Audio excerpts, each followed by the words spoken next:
Hello, hello, welcome, please come in. It's time to resume our no shopping adventures, and that continues this week in our final game of the series, Final Fantasy IX, which should be interesting because it has some very interesting changes from prior games in its mechanics that are going to cause some issues. But we'll have plenty of time to get into that as the run goes on. We start with Zidon in the theater ship, and it's already into the first boss fight of the game. And Zidon is, quite conveniently, a thief, which means I will have access to steal for basically the entire game. Which is good, in that I'll be able to steal items that I wouldn't otherwise be able to buy. Slight downside is that means taking a lot of time in the run to make sure to steal everything of value from most bosses. And that starts immediately, with Baku having a Mage Masher that can be stolen, which is already a slight weapon upgrade for Zidon. Which is good. I won't be getting as many of those as I'd like. And unlike prior games, FF9 isn't just about having the best weapon, armor, etc. It's kind of about having all of them, or at least most. Because in this game, active and passive abilities are learned by equipping certain equipment, and getting AP. That means if I can't get a certain item, I may not be able to access certain skills at all. And there will be many of those. But hopefully it's not an unmanageable amount. We'll see. Anyway, now that Vivi has snuck into the castle, it's time to do a sword fight as part of a stage play. Doing well enough on this can get a bunch of gil that I will not ever use. But, more importantly, impressing 100 nobles gets the Moonstone add-on, which can teach Beast Killer and Shell. And fortunately, getting 100 nobles impressed only takes a couple attempts. Garnet has run off, so it's up to Steiner to track her down, but I also need to chat with all the Knights of Pluto running around so I can score an elixir for having done so. It is a lot of work for one item, but when that one item is an elixir, it's worth it. Probably. And after a short chase, Zidon catches up with Garnet and agrees to kidnap her, which is an interesting dynamic. And it's next, boss time. Against Steiner. Like many bosses in this game, Steiner has some steal-worthy items to grab, but once stolen, I can just spam attack to end the fight. The game goes a really long time before you can access a shop, doesn't it? Oh well, another fight against Steiner where I can't steal anything, so it's over. Then a third, and final, fight against Steiner where I technically don't need to do anything because there is a bomb floating behind him. And that means it is into the first proper dungeon, the Evil Forest, which means I need to outfit Zidon, equip some passive skills, and get some experience, by nearly dying in the first regular fight in the game. So it's going great. Oh yeah, another oddity to FF9 is that healing items heal less out of combat than when used in combat. I have no idea why they did that. And some brief grinding done, and it's time for the next boss fight, Plant Cage. For this, Zidon goes into trance immediately, which transforms his less than useful skills into very strong Dyne attacks. This fight goes very quickly. Then it's into the same fight again, but this time Vivi is in the Plant Cage. Vivi is a bit more active than Garnet though, and he will actively cast fire on the cage. I still need to monitor his health to make sure he doesn't die, because that is a game over. But even without the stupidly high damage of Dyne attacks, this fight is always quite easy. Back at the crashed theater ship, and Zidon is willing to risk it all for love of that girl he just met. So it's time to fight Baku again, which is mostly just a round of spamming the steal command until I've stolen all the items, and then beating Baku down with basic attacks. Time to gather the crew of Steiner and Vivi. I don't have a dedicated healer yet, because Garnet is missing in the woods, but Vivi, Steiner, and Zidon can dish out a lot of damage. So let's run through the forest. After doing a bit more grinding to get Steiner and Vivi some levels for the next boss fight. And that boss is now. Start by stealing, because theft is good actually. And once I have stolen the iron helm I care about, I can just start spamming fire and fire sword, which makes very short work of this boss. Despite some spell access issues, Vivi is going to stay very relevant on the damage front for the entire game. And while the party escapes the Evil Forest, good buddy Blank does not, so sad. But that means I've reached the world map. How exciting. And controlling your characters on the world map definitely isn't awful. Not at all. But it's honestly still a pretty long way to go before I reach a point in the game where a shop exists. So at least for now it's still a very normal playthrough. Which to be fair isn't the worst way to start off a challenge run. Anywho, next up is the Ice Cavern, a pretty easy area to navigate and grab all the treasures. And the next boss is a 2v1 affair.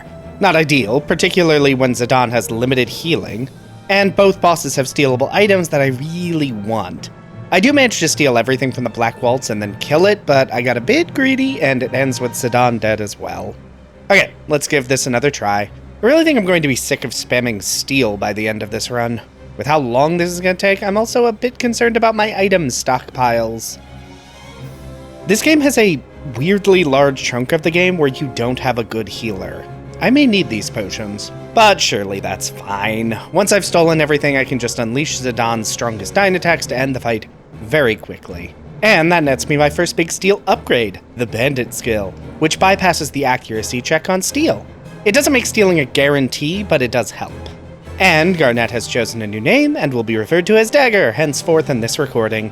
I am a bit underleveled, so I may as well do some easy grinding outside Dali before entering into Dali, and finally, a shop I can't use. Which is a bit of a shame. There are some shiny items here I would really want to have, but that is the challenge after all. And this town may look quaint, but something nefarious is going on here. So Vivi goes missing, but his voice can be heard coming from a small pipe in the ground, so Dagger and Zidon sneak into an underground warehouse and rescue him. And this is where Black Mages come from, apparently. Steiner is back from whatever he was doing, and it's next boss time, Black Waltz 2, which has some impressive black magic, but I have access to pretty consistent healing. It's important that I steal all the items I can from this fight, but that done, I can just spam attacks and spam healing. And this ends the fight without too much issue, though my HP did get pretty low a few times.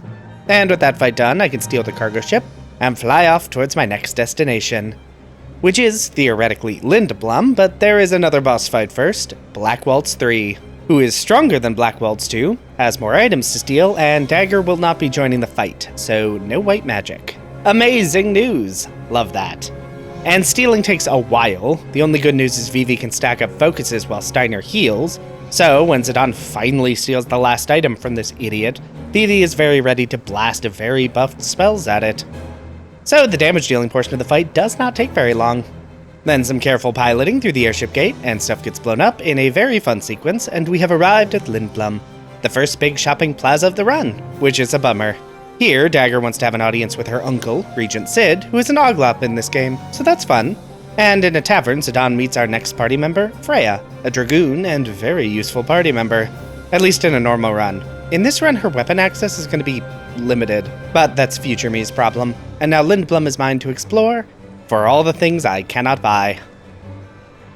Lindblum is also the first appearance of the Synthesis Shop, which is a special shop that lets you combine items into better, shinier items.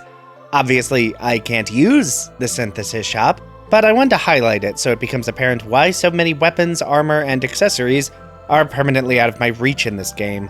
A lot of it comes down to synthesis. Hooray!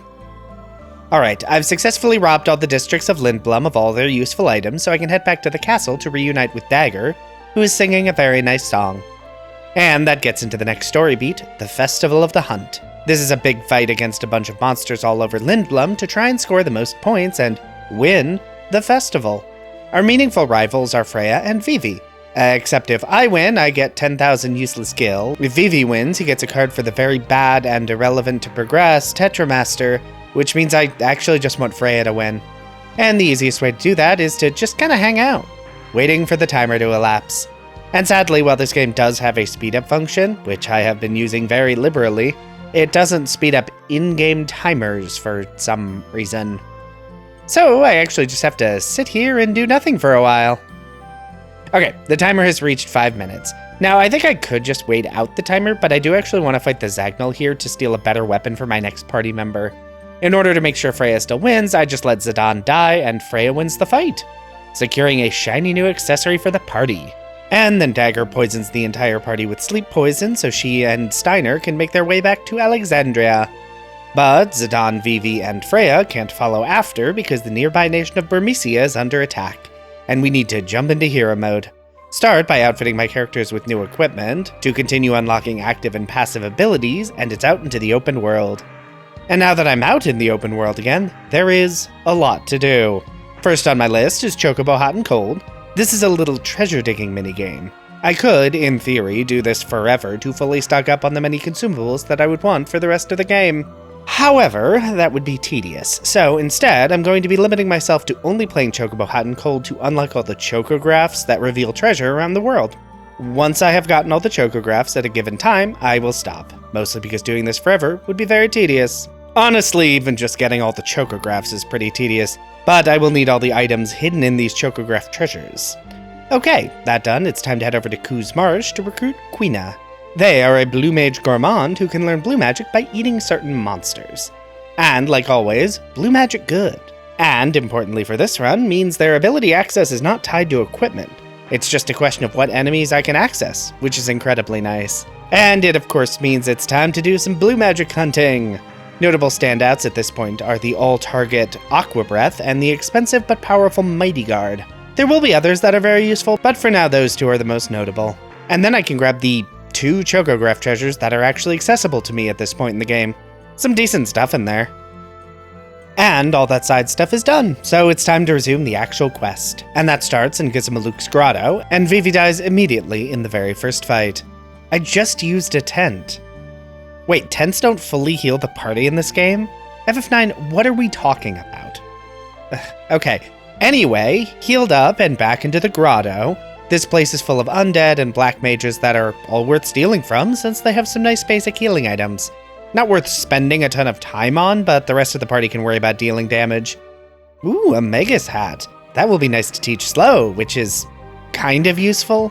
I mean, debatable. Status effects in this game do not last nearly as long as they should. Alright. Next boss is Gizamaluk himself, who yes, has a number of items worth taking the time to steal. Hooray! This is also probably the only Final Fantasy that lets you use a tent mid-battle, which does heal, but can also inflict some status effects. I have to waste 3 tents before any statuses actually land, so it definitely wasn't worth it, but hey, it happened. Meanwhile, Vivi spends a bunch of MP trying and failing to inflict slow. This is a rough fight. Not difficult, more that it just takes a while to steal all the items I want, and none of the statuses I'm trying to use are actually working. Finally, I managed to steal the last item, an ice staff. Nice. So it's time to go on the offensive. Vivi can deal big damage with thunder, Freya's jump is pretty good, and Zidon and Quina both have decent physical attacks. Okay, that is another fight won. Time to rejoin Steiner and Dagger at the south gate, where they gain access through subtle subterfuge. Nothing too interesting here, except I do actually miss grabbing a hidden chest that contains a better weapon for Dagger, which means I'll be stuck with subpar equipment even longer. Okay, grotto is done and I can run to the west coast, summon my chocobo, and that is another chocograph treasure. This unlocks Choco's ability to run on shallow water. Completely worthless to me right now, but I'll need it later, so it's better to just grab it now while I'm on this side of the mountains. Okay, into Burmecia. It's always raining here, which is probably doing great things to the frame rate.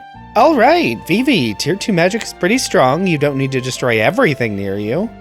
Oh good, a Mithril Spear, a new weapon for Freya. This also teaches Race's Wind to Freya, which is a very good spell. Huh, Stiltskin qualifies as a shop, doesn't he? Well, no Stiltskin items for me. Oh well, nothing he has is that interesting. Okay, so it's time for the next fight. Beatrix. And this fight is actually unwinnable. You just need to survive for 10 rounds. However, I would like to steal the items she has, particularly her very rare steal. Sadly, this has a steal rate of 1 out of 256, making it absolutely not worth it. What's that?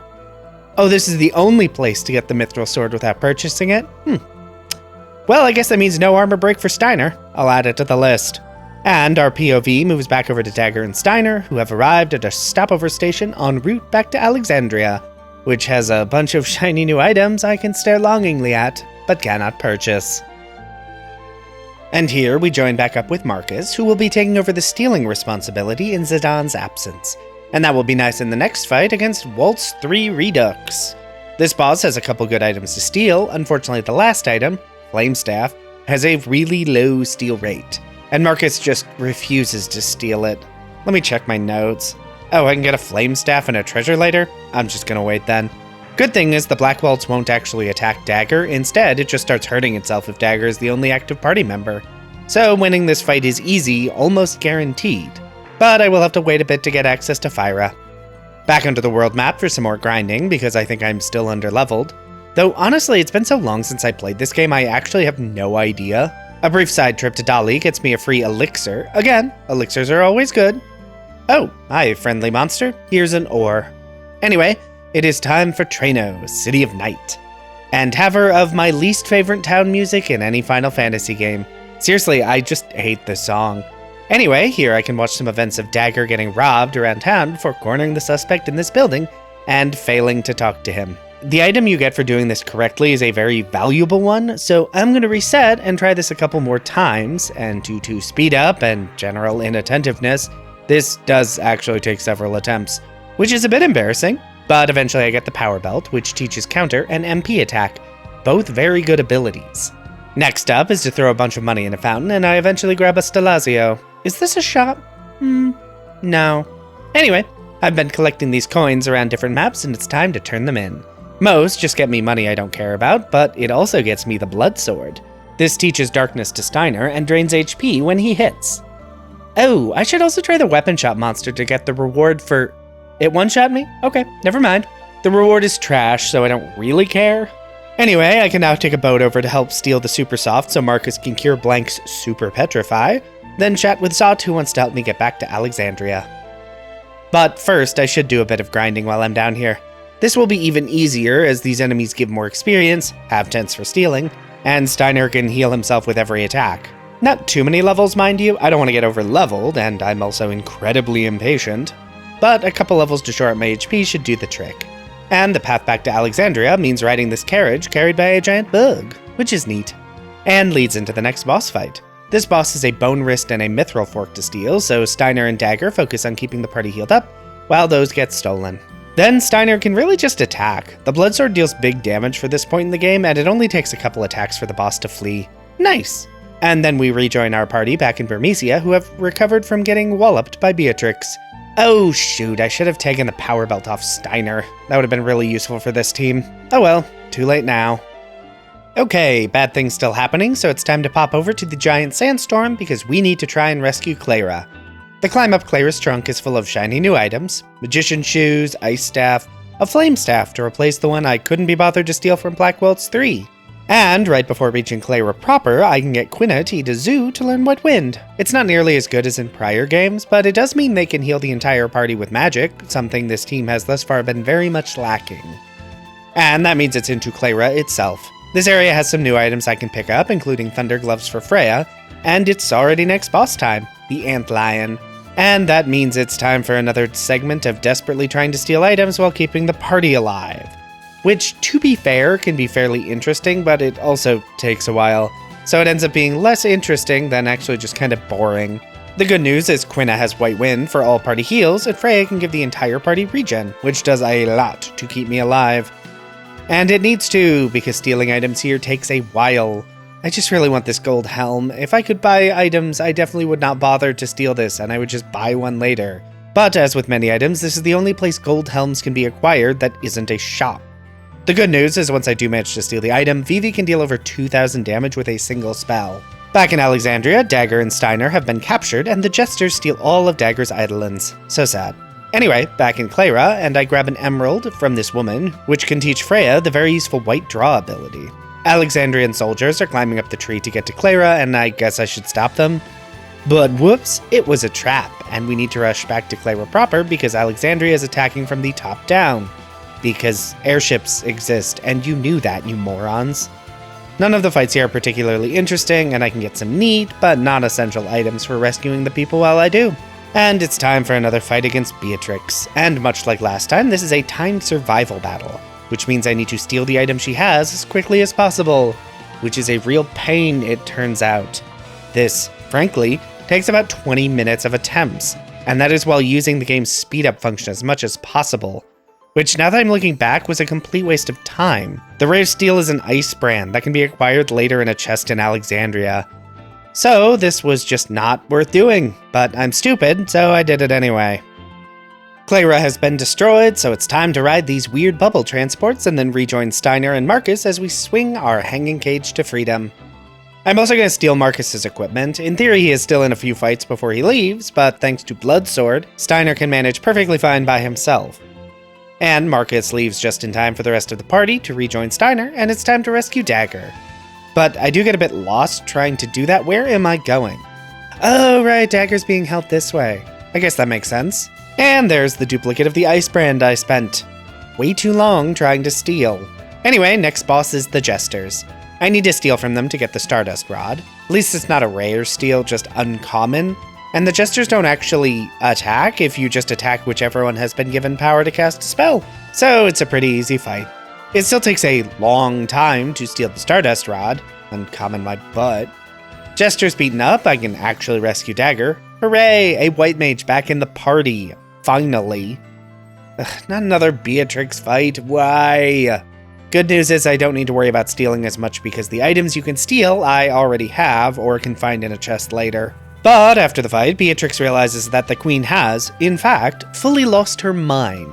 So now it's time for her to briefly side with the party, and while she is weaker as a party member than she was as a boss, she's actually not that much weaker, and the rest of the party must flee from the castle, which means riding the carriage back to Lindblum and triggering the next boss. Ralvu Imago? That might be how that's pronounced. This is another great stealing opportunity because the boss's rare steal is the Oak Staff, and thankfully having a white mage again means keeping my party healed up is considerably easier than in many prior fights. Oh, I do love the mini status effect in this game. It's so cute to see the tiny little characters. Anywho, once I finally steal the Oak Staff, Vivi can end the fight very quickly with high-powered Blizzaras. Seriously, Vivi is not messing around in this game. Except, rather than reach Lindblum, the Gargant went too far and crashed into Pinnacle Rock. And here we meet Ramu, and we must solve his Yosef puzzle to get the first accessory to reteach Dagger how to summon Eidolons. In this case, that is the Peridot. Oh, I can also pick up the Ogre, a considerable upgrade to Zidon's basic attack damage. The party does then reach Lindblum, but there's nothing they can do to stop the city getting absolutely wrecked. Oof, that was a very one-sided fight. Into the wreckage of Lindblum, and I need to follow after Kuja. This means heading back over to the Ku Marsh and reuniting with Quina. Hidden in the marsh is Fossil Rue, a hidden path to another continent, which is my next destination. And this means a chase sequence with a big something chasing me down. And reaching the end of that chase means it is boss time against Lani. And you know what that means? It's time to steal. Lani has a better dagger for Zidon, which I desperately need, and a coral sword for Steiner that probably isn't relevant to me at all. But you know I have to spend a lot of time stealing it. Seriously, recording this video took way longer than most runs entirely because stealing is so tedious. Item stolen, and I can let loose a basic attack from Zidon, bio from Vivi, and remove from Dagger. This game's ratio of player damage to boss HP is really interesting in this game. It's almost like they knew you'd spend a lot of time stealing and wanted the fights to still not take too long. The rest of Fossil Rue consists of nothing but Gargant puzzles and picking up very shiny items. The fairy earrings, Lamia's tiara, and even the kind of tedious to acquire Medane's ring. Listen, digging into a wall on speed up is still less tedious than getting a single rare steal item. And now I'm here, out in the fresh air on a new continent. Oh god, there's still so much to go, isn't there? But that is later me's problem. For now, I need to summon Choco because I can dig up another treasure. Nothing too excited, but every little bit helps. Condepete is blocking my access to the next area I want. But first, let's steal a bunch of items, shall we? Ooh, a diamond. Vivi sees a very much not hostile Black Mage, so next up is to find the Black Mage Village, which involves getting in more fights than I need to because I'm bad at following instructions. Or even reading instructions. I'm struggling here, and it's entirely my own fault. This area is mostly just story stuff, but I do pick up a black belt to teach Vivi Demi, a spell I don't think I ever use. Back in Condepete, Dagger and Zidon get married to access the Sanctuary Beyond to get us closer to our destination. And here we meet our second white mage, Eiko, who can also summon. Eiko is a bit better of a white mage than Dagger, but a bit worse of a summoner. Considering everything I'm going to be prioritizing Eiko in this playthrough, Eiko even gets buff spells like Might. What do you mean Might is on purchase-only equipment? Well, crap. Anyway, next boss is Hillgiggers. Should that be Hillgigus? Anyway, this boss has a bunch of issues. First, at low HP, it can cast Giruvegan on itself, which you can stop by silencing it, which I can't do because I can't get any weapons yet to teach either Echo or Dagger silence, and while Soulblade could inflict silence, it would only work with the Butterfly Sword, which is a purchase-only item. So that's problem one, because while I could cast Reflect on the boss to stop it from healing itself, this also means Vivi, easily my best damage dealer, can do nothing to help in this fight. Next problem is the Earthquake attack the boss has access to. Dagger thankfully can cast Float on the entire party to stop that, but good lord are status effect durations in this game short. I had wondered why my brain was telling me not to bother with casting any buffs, and it's because they last like 20 seconds or something. And in a game where the combat system is this slow, that's just completely worthless. But all that nonsense means my first attempt at the fight does not go great. I could try the battle again, but realistically, I think I just need to level up a little bit. Absent silence to stop Curaga and float being trash, I'm going to need to out-damage the boss so it can't heal itself back up. Okay, some levels gained and it's back into the fight. One piece of good news is that while the boss does have a very rare steal, it's actually a flute that I can get in a treasure chest in the very next dungeon, so it's just not worth it at all. I can't wait until I get Master Thief to improve my stealing odds. Eiko needs to prioritize healing, while the rest of the party focuses on offense. Zidon's weapon may be several steps behind where it should be at this point in the game, but he does have counter and MP attack to deal about 700 per hit, and Vivi can focus up to maximize his damage per cast, letting me deal enough damage that Hillgiggers never even uses Curaga. Nice. And a brief jaunt over to Mainsari, Eiko's home. There was shockingly little of interest here, just a lot of plot exposition, backstory reveals, and some cooking for the group. And Quina is back, briefly. I do love how they keep having to remove Quina from this story so the party maximum of 4 characters makes any in-universe sense. Back through the sanctuary and out the other way, and it's over to the Epha Tree, which might be how you pronounce that, no idea. Eiko can undo the seal and get a ruby to teach her carbuncle, and this dungeon is full of shiny items. Also, it helps that these tentacle monsters both have softs to steal and die if you use a soft on them. Very funny. Also, the Draco zombies die in 1 life spell and give pretty decent experience. There sure are a lot of dead things in this tree of life. Hooray, a new weapon for Dagger so she can finally learn Cura. And the Lamia flute for Eiko that I thankfully didn't waste hours trying to steal. Then ride the big circle elevator down and it's time for the next boss fight against Soul Cage. This boss does have a rare steal, but I actually already have a Brigandine and an Oak Staff, so really all I care about is the Magician Cloak, and once that is successfully stolen, a single life spell can finish the fight. An easy W. And killing the Soul Cage means no more mist, which, I feel like it would take longer than that for all the mist in the world to evaporate, but I guess what do I know. Time to head back to Mainsari because stuff is happening there, and Eiko gets immediately kidnapped. By poking our head into this area before just charging in, I also get an Exploda, a new and better weapon for Zidon. Love that. Is it the last weapon he'll get before endgame? Yes, but it's still an improvement. And with the new weapon, I need to 1v1 Amarant. And first, I need to steal a shiny new weapon for, Amarant, actually. Then Dying attacks take out a bunch of health, letting me finish the fight pretty quickly. On leaving Mainsari, Amarant, confused on why we didn't just kill him, joins the party. It's very simple, Amarant. Your Chakra and No Mercy abilities are really good, so I want you on the team. That does mean Dagger is no longer in the party, because I really only need 1 White Mage.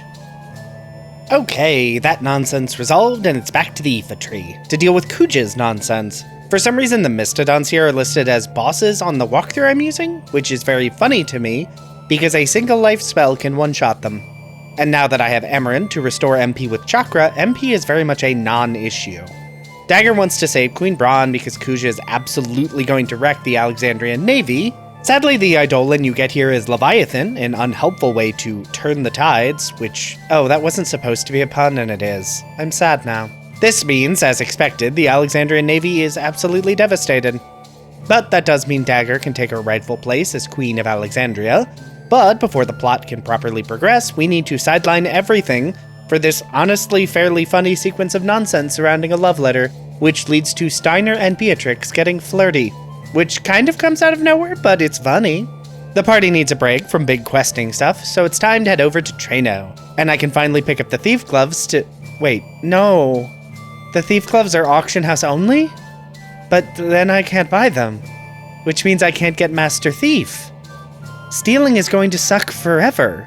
And I need to take a long detour back to Dali to get the Katyusha that is now available. And then all the way back to Treno to participate in the stupid card tournament. I have been picking up random cards around the map that are actually decent enough to complete these matches without any issue, which is nice. This gets me the incredibly valuable Rebirth Ring, but Alexandria is under attack. And correctly directing the Knights of Pluto gets me the Angel Earrings. These teach auto regen, one of the best passive abilities in the entire game. Though only the ladies can wear earrings in this game, because gender, I guess? Steiner and Beatrix must team up to defeat a bunch of Mystodons, They are vulnerable to life, so Beatrix is considerably more useful in these fights, but Steiner is also there. You just stand there and look pretty, Steiner. Beatrix can handle this. Meanwhile, Dagger gets called deeper into the castle to summon a new Eidolon, and then Echo is also called to jump off the airship because it's time to summon Alexander, the really big castle Eidolon. But Garland is here to muck up literally everything. And next boss on the docket is Tentarian. The Silver Fork is theoretically useful, especially with how weapon-limited Quina is going to be. On the other hand, it's the rare steel, and I don't know that I can be bothered. I think instead I'm going to steal with Zidon while Vivi unleashes Bio for big damage. If I happen to get the fork before it dies, great. If not, that is also fine. Tentarian itself isn't super dangerous. I have Freya to bestow regen on the entire party, which is mostly good enough to keep them healed. Amarant has Chakra to restore HP and MP to Vivi specifically, and Vivi of course deals really good damage. And then Vivi goes trance and can double cast Black Magic, which is even better. This boss is pretty durable for this point in the game, but against that force, nothing is that durable. Beating this boss gives me running shoes, which can teach my party auto haste, another of the best passive abilities in the game. While Alexander is a very strong summon in this game, it's no match for the Invincible's big cannon. And that is Alexander destroyed and a decent chunk of Alexandria Castle with it. Rough way to end a fight, bit of a messy day for everyone involved. All that trauma has caused a bit of an issue where Dagger can no longer speak, and this isn't just a narrative change. She now will fail to summon or cast white magic with a certain chance in combat. This whole section is a big reason I prefer Echo to Dagger. Like, yeah, I get it, you're suffering or whatever, but I need my Curagas now. Anyway, Zidon runs around town picking up ingredients for a potion that will hopefully turn Regent Sid back into a human. It does not work, and instead turns him into a frog, which is very funny, but not actually helpful to solve our problem. But that does mean I now unlock my next big boon, the Blue Narcissus, meaning I can now sail the seas. And this opens so much stuff, really, it's just so much. This video is going to be so long, but we power through. First up, I want to get Quina Earthshaker. This means sailing over to this island and eating an Adamantoise. Then into the marsh itself to eat an anemone to get bad breath. Then run back over to Gizmaluk's grotto to trade a Kupo nut for another accessory. And then sail over to Alexandria to pick up a bunch of free, but mostly inconsequential items up amongst the wreckage of their shattered lives. But look, free tent. And then, hoo boy, do I have just so much Chocobo Hot and Cold to do. First thing on the list is to access the Chocobo Lagoon, which I can do thanks to river powers and a boat. This means more Chocographs are available, and I do this for a while. But once I've acquired all the available Chocographs, I can start actually digging up all the treasures, of which there are many. Behold them on screen, because I'm not going to go through each one individually. Some of these items are great, some are redundant, some are just nice to have. But this treasure actually unlocks Choco's ability to climb mountains, which of course means unlocking even more Chocographs to dig up. And new Chocographs obtained, I can head out and now I have the ocean ability, and you know what that means. After I dig up all of these Chocograph treasures, I can, once more, play a bunch of Chocobo Hot and Cold to unlock even more Chocographs. And look, I'm not going to dwell on this. There are a bunch of new items I've gotten from doing this all at once. Some will be useful, some are not relevant. You're just going to have to accept a little unclearness, because this is recording 12 of 18 total recordings, and this video is already this long. Yeah, no, we need to press on. And that means heading over to the Black Mage village again. The Black Mages are scared of dying, mood, so they joined up with Kuja to hopefully extend their lifespans. The few that remain point us in the correct direction to access Kuja's hidden desert hideout. But I think I'm actually going to first do some leveling to unlock new abilities and get my stats up a little bit.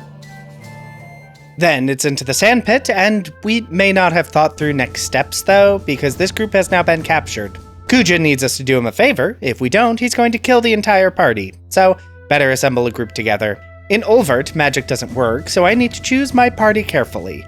Yeah, that should do. I could switch Quina and Amarant, but I really want Amarant with the magic party so he can restore MP with Chakra. And of course, since I haven't used some of these characters in a while, I need to spend some time sorting out their equipment and passive abilities. Not a ton of time, but it's certainly not quick. I then get to ride Kuja's airship to the last unvisited continent. But before continuing the story, you know I have Chocobo stuff to do. because I have 2 chocographs that I have not yet gotten access to because of how this game's progression works. Oh, I also think I skipped it, but you can use dead peppers to break these cracked walls to get more treasures, and doing that actually gets me Freya's ultimate weapon, which was right here the whole time. Neat, and very helpful considering the next best weapon I did have for her was not great. Okay, now I can head over to Ulvert, and that new spear means Freya's damage is pretty beefy. Love that. And a new sword for Steiner, nice. And then I spent, frankly, too long trying to figure out how to get access to this treasure chest. Seriously, it took entire minutes. I even briefly turned off enemy encounters out of frustration. You do this, by the way. You just do this. Anyway, Ulvert itself contains a lot of plot and backstory to the events of the game, none of which matters to me or the challenge. So let's just gloss past that and into the next boss fight, shall we? And that is Arc. I first make sure the entire party has clear-headed to negate confusion, and then equip my best wind-reducing equipment. None of the boss's stealables are that useful. The Holy Lance is good, but I already have Freya's best weapon, and she's not going to be a permanent party member anyway. Arc can reduce a single target's HP to 1, and even with wind resistance, can deal pretty decent damage to the entire party.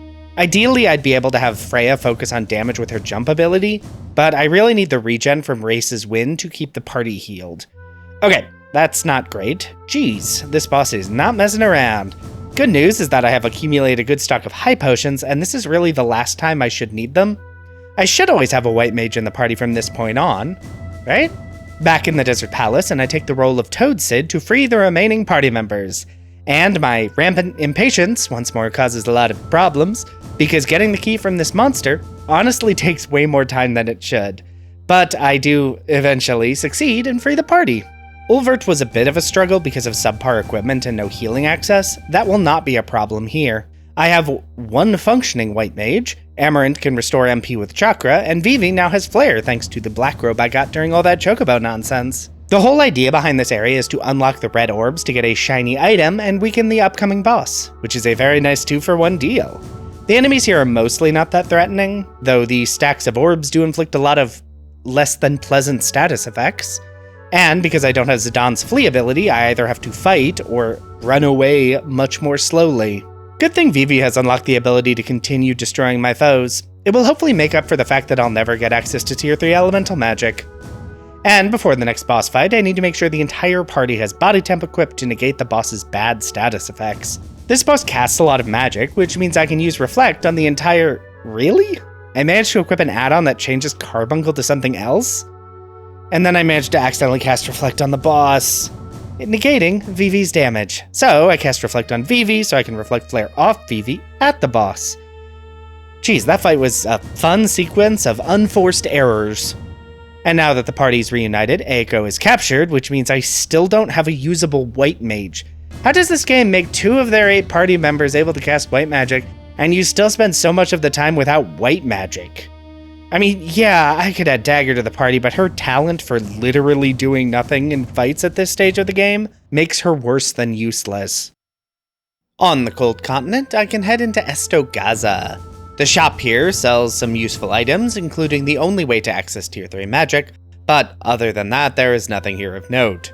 So it's into Mount Galug because Eiko needs to be rescued. There are 2 new blue magics here, though honestly it's probably not even worth bothering with them. Quina's stats just aren't good enough to make them a good inclusion in my endgame party, which is sad. This was a good opportunity to shine, but no dice. I mean, a part of that is that the Mighty Guard is a lot less useful when positive buffs last such a short amount of time. And then I run into a bit of a problem, because these dragons are no joke. They are very capable of devastating my entire party very quickly, even with buffs. And while Vivi is a very strong damage dealer, he isn't that strong a damage dealer, and these fights can't be fled from, and I have no dedicated healer. One advantage of doing this on the PC port is that the game quick saves, which doesn't make it perfectly reliable, but it does mean when I die to these dragons, more than every boss in the game combined, I can quickly retry. I do eventually manage to make it through the fight by dropping a Mighty Guard immediately, and then Bad Breath to apply an assortment of status effects to one of the dragons. Good thing I don't have to fight any more of them. Cough. So, anyway, the next dragon fight is thankfully only 1 dragon instead of 2, which is a very nice reprieve. It also gives me a good chance to teach Quina Tempest, an ability that will never be used, because it's not going to deal that much damage anyway. Oddly, the second fight against 2 red dragons goes way better. Weird. Anyway, it is next boss time. Eiko rejoins the party, which is great because I now have white magic, though it does mean I lose Vivi, my main damage dealer. Good thing Amaranth can actually deal similar damage thanks to No Mercy. Seriously, Amaranth is pretty stacked on damage for a lot of the endgame. I recall not using Amaranth much when I played this as a kid, and that was obviously a mistake. Anyway, Melted Gemini really doesn't have anything concerning it can do, and the big damage from Amaranth combined with actually having white magic access means this fight is over very quickly. I mean, no one gets any experience or AP because of the virus status, which I don't have vaccines to cure, but the fight is won. And that means we've rescued Eiko and Sid's wife Hilda, who turns him back into a human on the promise he not cheat on her again. The women in this game are scary. Not that it's unwarranted, but still. Anyway, Hilda tells us all about Kuja's secret plans, which she canonically knows all about because Kuja had her prisoner for a while and just would not shut up. Honestly, S tier, incredible writing. Kuja is exactly that kind of idiot. Anywho, Dagger can speak again. Just in time for Eiko to be back in the party, so her ability to cast spells consistently is not something I actually care about. She does get a better haircut though, which is something. Anyway, with Sid human, his mind is unclouded and he can finish working on his new mistless airship, which means I have access to flight. And you know what that means. More Chocobo hot and cold. Woo! And that means getting access to the final Chocobo upgrade, Flight. I can now take off and land from any forest in the world, which means even more Chocobo hot and cold. Because Fly also unlocks the final Chocobo hot and cold area, the Chocobo Air Garden. And after some more digging, I have finally unlocked every Chocograph in the game, and I have all the game's movement abilities. So I can also grab those treasures immediately, which means I am finally done with Chocobo hot and cold. There is one more item I can get with a Chocobo, but it's not available until the endgame, so it's not relevant now. And all that finally done, I can fly over to Ipsson Castle. This is my next destination, where I need to get access to information on the seal that can allow me to travel to Kuja's World of Terra for my next big quest thing. This area has a weird mechanic where weapons' attack stat is functionally inverted, so weaker weapons are stronger. It doesn't affect spells though, so Vivi can continue to blast everything in sight with Flare. And Freya will be using White Draw to restore MP because Amaranth has decided he's too cool to be on the team. Which he's not, and I'll get to that, but Freya can do almost as good a job. The treasures here are all mostly low-tier weapons in case you don't still have them from the early stages of the game, which also makes them worthless. So I reach the end boringly and grab the mirrors, and it's next boss time. Taharka is vulnerable to some pretty neat status effects, which is very nice because I also need to steal from the boss. I don't want to, but its rare steal is the Orichalcon, the strongest dagger in the game. Not Zidon's best weapon, but it's close. The stealing actually goes easier than I'd expected, and then it's just blast with flare until the boss dies. Outside, we learn that Amaranth didn't make it out because he's too busy being cool, so I have to pop back in to save him real quick. In order to break the seal, we need to place the mirrors we gathered at Ipsson Castle at some special shrines at the same time, which means splitting the party. And we have no choice on who goes where, so the actual fight is Zidon and Quina against Lich. And for that, I equip both my characters with my best earth-resistant equipment, which actually absorbs earth damage, which is great. Lich has 2 easy steals and then just gets attacked down to nothing. Super easy fight, wasn't even worried. And that means the seal is open, the path to Terra is there, and it's time to dive in. Quite literally. And Terra itself is a weird place to explore, full of plenty of useful items to pick up. The enemies here also love to inflict virus, which is great, since I definitely don't have 2 vaccines in my entire inventory. Jerks. Into Bran Ball, a town where all the people look like Zidon, which is not a coincidence, but I will not be dwelling on it because it doesn't affect me. Zidon then meets with Garland to be told, yep, this is your home, this is where you're from. This causes Zidon to spiral for some reason. I'm actually a little confused on why this matters enough to Zidon to get him to reject his friends. Anyway, this means a sad sequence where Zidon has to keep getting rescued while he refuses to accept his friend's help. These fights are mostly nothing encounters except the fight where Dagger joins in to help, because I have not used her in the party to any significant degree for a while, and she is really underleveled. Seriously, why do you have so little HP? Good thing Zidon is a good level and can carry this fight by himself. Okay, back to the A-team, who thankfully are usable for the rest of the game. Pandemonium has some puzzles, we'll call them. This room reminds me of Lieutenant Surge's gym in Pokemon, and that is not a compliment. Then this elevator puzzle, which I honestly still don't fully understand, even though I was using a walkthrough. Made it through though, and that's all that matters. Alright, boss coming up. I want to make sure to equip some status immunity abilities and make sure most of the party has auto regen. Amarant hasn't learned auto regen yet, but the rest of the party has it, which is very good. Auto status effects don't expire, and with how the ATB system works in this game, auto regen is busted. Seriously, it can honestly make normal healing magic redundant in a lot of cases, because there are a lot of very long casting animations, and regen keeps healing in the background. You better believe I will have auto regen equipped basically as much as possible for the rest of the game. Anyway, this boss is not really threatening, hence why I felt free to go off on a regen tangent while I stole its stock of items. And once stealing is done, no mercy and flare end the fight very quickly. But that was only the first fight of several. Next up is Garland. His rare steel isn't really worth too much, but I may as well use steel while the rest of the party unleashes their strongest attacks. Amarant and Vivi combined can deal about 10,000 damage a round, and Aiko gets to just hang out and heal in the rare event auto regen isn't enough. Or I need to heal Amarant, who doesn't actually have auto regen yet.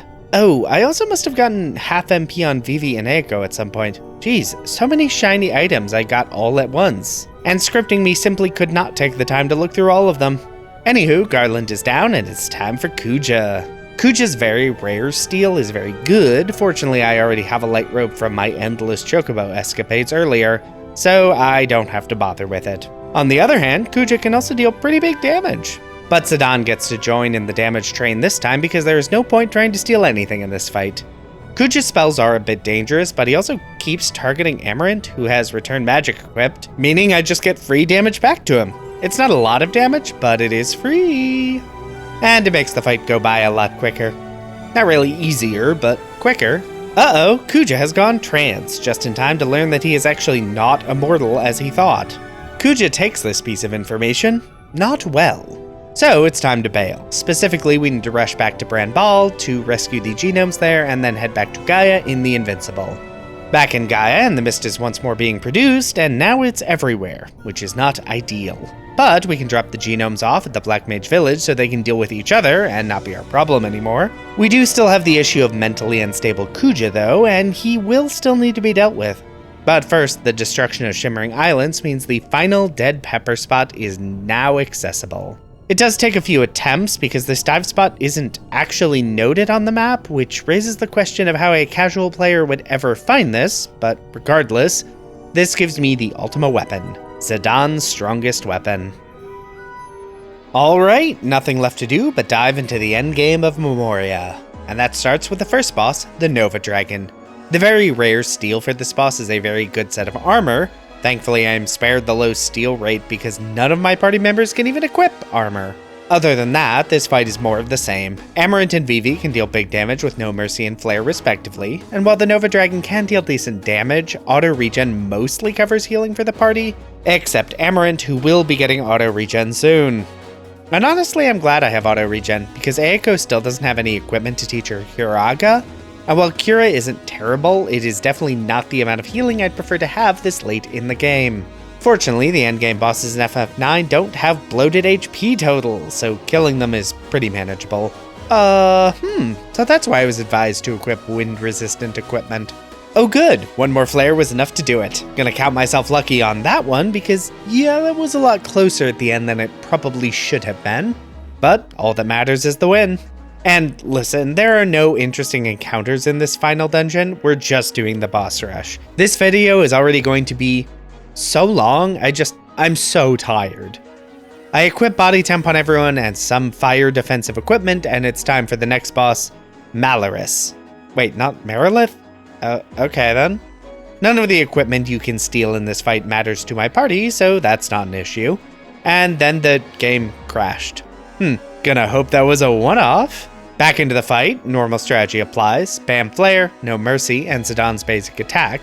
Aiko is there solely to make sure the party stays healed up. And now that Amarant finally has auto regen, that is easier than ever, especially when both Amarant and Vivi enter trance. Maliris can deal 2,000 damage with her flame sword attack, but that's actually not quite enough to be actually scary. And Body Temp stops Malyrus from effectively using the heat status. Malyrus has Reflect? That's, not ideal. Not world-ending, mind you, since I have a ton of Phoenix Downs and like 30 elixirs. But it does stop Vivi from being able to deal damage, unless I think Reflect is expired. It hasn't, and Vivi kills Amarant in one spell. Malyrus goes down to one final No Mercy, and her final attack deals a lot of damage, actually. Let me double check everyone's equipment. Not sure why that was able to one-shot Amarant. Wait, why is his defense only 14? I don't even really have any better equipment. It's not ideal. Well, good thing he has a high HP pool and auto regen. And I pick up both Eiko and Amarant's ultimate weapon right before the next boss fight against Tiamat. The Tiamat boss fight is another one in which I don't need to worry about stealing at all. I can, however, use Soul Blade with the ultimate weapon equipped to put it to sleep, and Soul Blade is nearly 100% accurate. Tiamat's whole strategy is to cast Float on a character and then Snort to remove them from the fight, which means I do need to spend some time casting Dispel on any character that gets afflicted with Float. Tiamat can also inflict heat on all characters, but fortunately... Oh, did I not equip Body Temp for this fight? Well, I guess I'll have to retry. Never mind, Phoenix is here to revive the entire party. Never punished, I guess. Because I'm able to deal enough damage that Tiamat goes down before I can use Fire Jet again. Alright, that's 2 fiends down, and they were both one-shots. Whether they should have been or not. Next up is Kraken, so I need to equip my best water defensive equipment. Unlike almost every other boss in the game, Kraken actually is composed of 3 parts. So I start out some old target black magic and summons to remove the tentacles from the equation. That done, I need to revive Amarant, who has died again, and then Steel to get the Wizard Rod, which is actually not helpful to me. Dagger is the only one who could equip those. Moving on. The Mace of Zeus is for Vivi, though it's actually not that useful. And on to the next boss fight. I did forget to equip Locomotion to negate Stop, but that should be fine. I can cure that with this spell. Lich does have Doom, which is a huge pain, and Death, which is also a pain. Good thing I have full life on Echo. This fight is actually the most difficult just because Lich has so many ways to just one-shot my party. And it doesn't help that Vivi has been stopped basically the entire fight. So while Amarant is still dealing big damage, my damage output is functionally halved. Really, this entire fight is just a mess, and then I die. Okay, I really should have just reset sooner to not waste time on a losing fight, but it's fine. Back into the fight, this time with the entire party with Locomotion and Antibody. I still can't do anything about Lich's many types of instant death, but I'm at least not dealing with my party getting constantly stopped. I really wish Eiko's level was also not a multiple of 5. Fortunately, while Lich does have a steel-worthy item, it's only the uncommon steel, so it doesn't take too long to get the Siren's Flute. And yeah, that was definitely the hardest fiend fight, mostly because it just bypassed my auto-regen healing by just killing people in one attack. And with the last fiend dead, all that's left is the final sequence of fights, and first on the list is Death Guys. And to get it out of the way, there are simply no steals worth doing in the final sequence of fights at all. Which is good, because I do not have time to mess around. Not when Death Guys comes out swinging, but that's okay. I have a lot of healing, and why is my MP so low? Stupid tents not fully healing characters. That's fine, Amarant can do good damage with No Mercy, but he's really here to be a chakra bot. Which is good, because that means Eiko can heal and Vivi can blast, and then Zidon can just attack. How many ethers do I even have? 72? Oh, geez, I did not need to be so stingy with these. And that's on top of like 30 elixirs. Okay, time to break out the best consumables. Despite a strong start with Meteor, Death Guys isn't actually that difficult of a fight. Okay, let's do this. Next up in the boss order is Kuja. And Kuja also comes out swinging with Holy. Wow, that dealt not a lot of damage. How about Flare Star? Ooh, yeah, that is considerably more damage. Still not the most threatening, but it was something. Just like the last few fights, Vivi and Amarant are on damage, while Eiko focuses on keeping the party healed up. Which, to be fair, Kuja does not make easy. Particularly when he casts Reflect on himself after I've already told Vivi to use Flare. Fortunately, full life. Kuja does decide to use Flare Star twice in a row near the end of the fight, taking down both Eiko and Vivi. Good news is that one more attack from Zidon brings the fight to a close, and that means it's time for everyone's favorite out-of-nowhere antagonist, Necron. And this fight requires me to drastically change up my passive skills. The biggest threat Necron poses is being able to inflict any status effect at once. And while I can't stop all of them, I can stop many of them. I do still need to keep auto regen on the entire party to stay healed up. Okay, this is it. Final fight time. And my plans remain unchanged. Use every strong attack I have while Echo keeps the party healed and hope it's good enough. Good news is this boss only actually has 54,000 HP. Bad news is it does have buffs to reduce my damage and Grand Cross. And the first Grand Cross wasn't too bad. Amarant is berserked, which isn't good, and then Zidon and Echo both go down, which means Vivi and Amarant are alone. Why are Phoenix Downs not working to bring Echo back up? Is there a status effect that stops resurrection in this game? That's bad. Okay, so that went not great, which is honestly par for the course in this boss fight. It's not a great boss fight, but autosave means I can hop right back to before the fight, redo all the passive abilities I set up, and get back into the final battle. I don't really have a new strategy, just the same strategy and hope it goes better. And I start by selecting Meteor by mistake, and it fizzles, so great start, me. First Grand Cross, and Zidon is dead, Eiko silenced, and Amarant blinded. Why does Eiko not have silence immunity? Okay, that went bad again, no worries, we'll just run it back. Slight change of plan, no more support. I want big spells, big animations. Let auto-regen do the work for me. The more damage I can deal quickly, the less likely Grand Cross screws me over. Okay, so most of my party is fine, but Eiko is frozen. Not ideal, but she does thaw very quickly, because of course she does. And good news is she is in trance. And then Eiko and Amarant are both dead.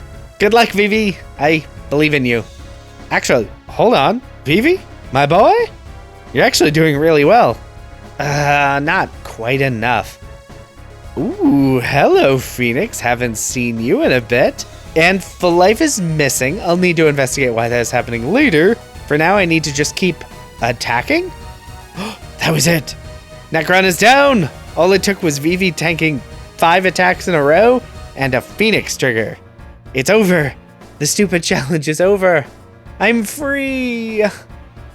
And that was Final Fantasy IX, beaten without any shopping. And that was, on one hand, about what I expected.